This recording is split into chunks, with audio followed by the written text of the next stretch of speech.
জয় গুরু। বন্দে পুরুষোত্তমম, বন্দে পুরুষোত্তমম, বন্দে পুরুষোত্তমম। প্রেমময় শ্রী শ্রী ঠাকুর অনুকূল চন্দ্রজি কি জয়।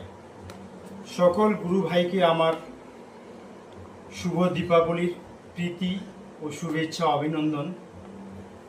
গুরু ভাইদের জন্য আমি আজকে হেলথকে সুস্থ রাখার জন্য, স্বাস্থ্যকে ভালো রাখার জন্য 5টি প্রাণায়াম আমি আজকে আলোচনা করব।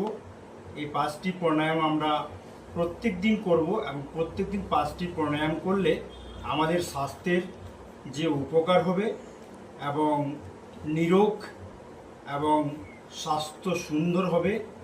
তাই আমি আমার ব্রাইট হেলথ আমার চ্যানেলের মাধ্যমে আমি আমার গুরু ভাইদের প্রত্যেকের আজকে জানাতে চাই এই 5টি প্রাণায়াম।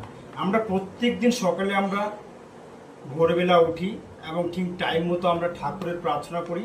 শ্রী শ্রী ঠাকুরের আমাদের অনুকূল চন্দ্রের প্রার্থনা করি। আমরা এই প্রার্থনা করার পর আমরা মিনিমাম সকালে প্রত্যেক দিন 10 থেকে 30 মিনিট আমরা হাঁটবো রাস্তায়, এবং রাস্তায় হাঁটলে আমাদের পুরো বডি, আমাদের ব্লাড সার্কুলেশন হবে।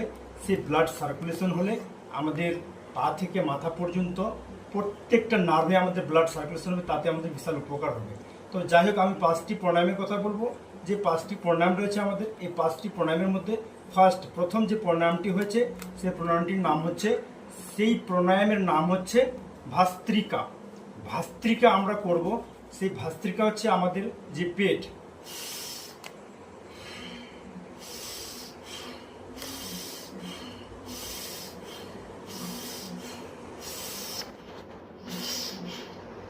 যাদের ব্লাড প্রেশার অর্থাৎ বিপি, যাদের ব্লাড প্রেশার বা হার্টের সমস্যা রয়েছে তারা আস্তে আস্তে করবে।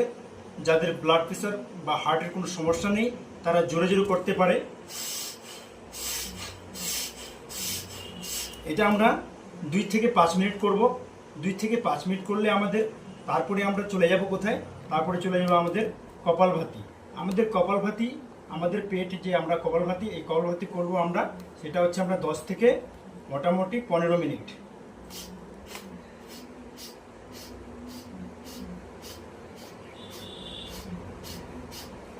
এই ভাস্ত্রিকা এবং কপালভাতি, ভাস্ত্রিকা এবং কপালভাতি করলে আমাদের যে বেনিফিট, যে আমাদের মানে উপকার হবে, আমাদের যে পেটের যে অর্গানগুলো রয়েছে, ইন্টারনাল অর্গান রয়েছে, সেই ইন্টারনাল অর্গান আমাদের ভাস্ত্রিকা করলে কি হয়, আমাদের ইন্টারনাল অর্গান সেটা